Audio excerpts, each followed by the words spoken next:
Alright, magandang gabi na ho sa lahat natin ng mga viewers Luzon, Visayas at Mindanao all over the world. Welcome naman sa ating panibagong video, panibagong reaction, mga ka-aksyon, mga kakampeng.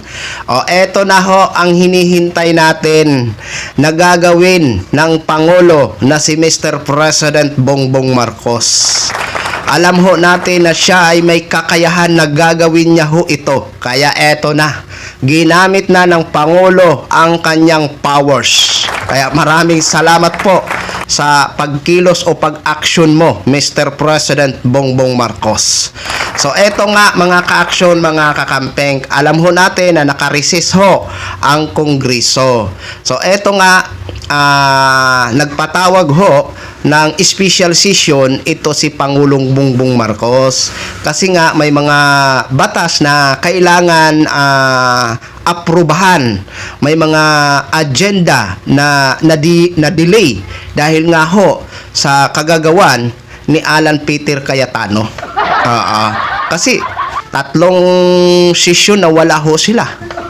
Nung una, wala ho sila. Pangalawa, wala ho sila. Buti nga ho, nung June 3, nagkaroon ng quorum dahil dumating si Chis Escudero, di ba? O kaya, sino ba ang dapat natin sisihin kung bakit hindi yan na aksyonan ang mga dapat aaksyonan? O, dahil nga ho, sa kagagawan ni Alan Peter Cayetano, di ba? O, ngayon mga ka-aksyon, mga kakampeng, si Senate Joel Villanueva nga, 'di ba? Nagsabi din, no, na kung magkaroon ng special session a-attend daw ho siya, 'di ba? Ngayon ang tanong, halimbawa ba pag magkaroon ng botohan sa pagka-Senate President, ito na ho ang malaking tanong ho natin kay Senador Joel Villanueva. Kung siya ba ay buboto? O hindi siya boboto?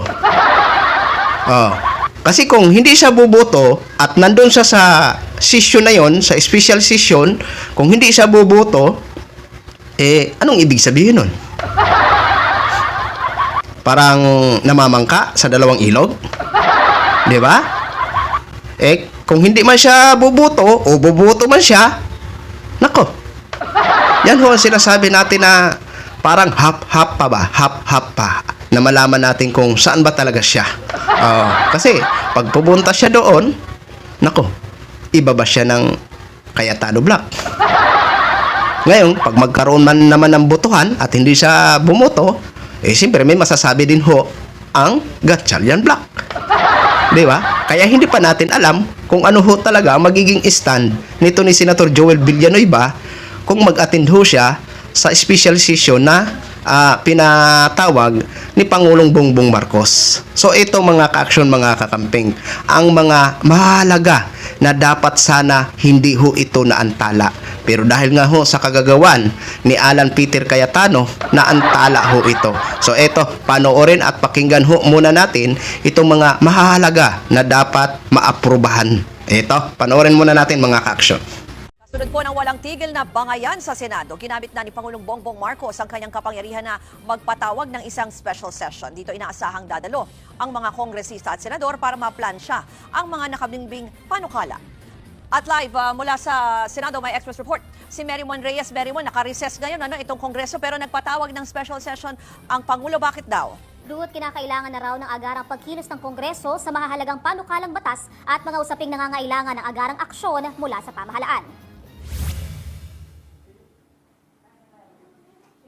Sa inilabas na Proclamation 1318 ngayong araw, inatasan ng Pangulo ang Kongreso na pagtuunan ng pansin ang mga mahahalagang panukala na malapit ng maisakatuparan sa lehislatura. Kabilang na dyan ang agarang pag-aksyon sa pangangailangan ng tulong ng mga naapektuhan ng lindol sa Mindanao, tiyakin ang suporta sa edukasyon, mas maayos na serbisyong pangkalusugan para sa mga senior citizen, mga masustansyang pagkain para sa mga bata, at mas matibay na proteksyon para sa vulnerable sector.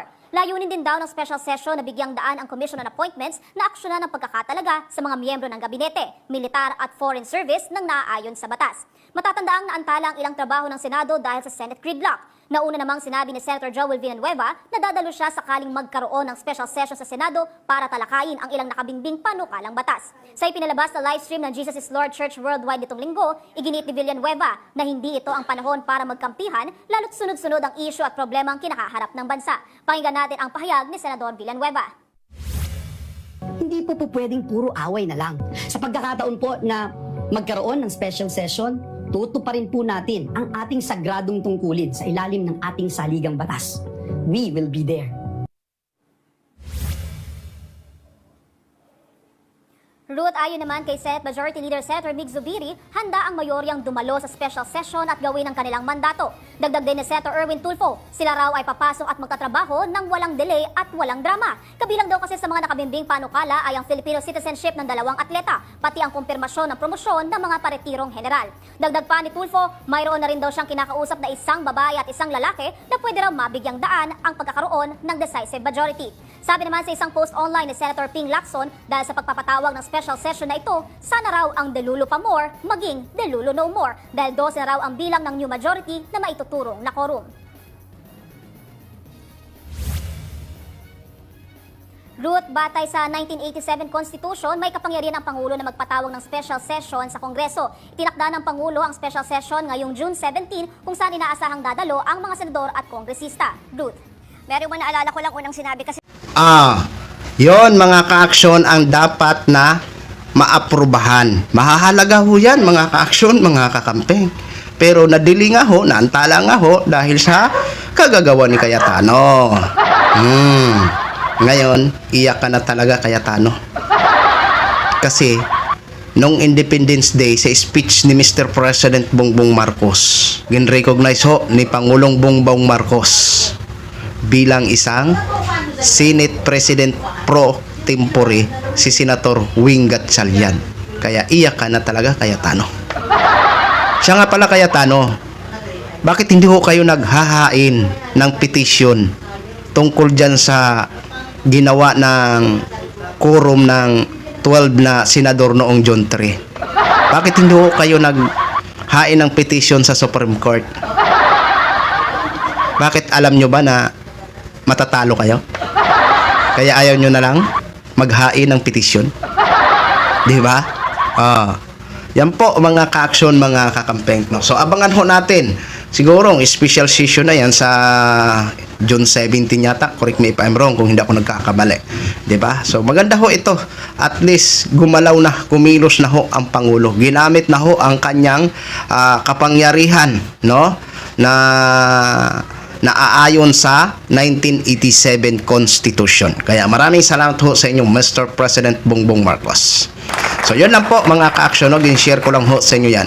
Maraming salamat ho sa ating mga viewers, Luzon, Visayas at Mindanao all over the world. Ako po ang inyong lingkod, si The Action Man. Good evening, everyone.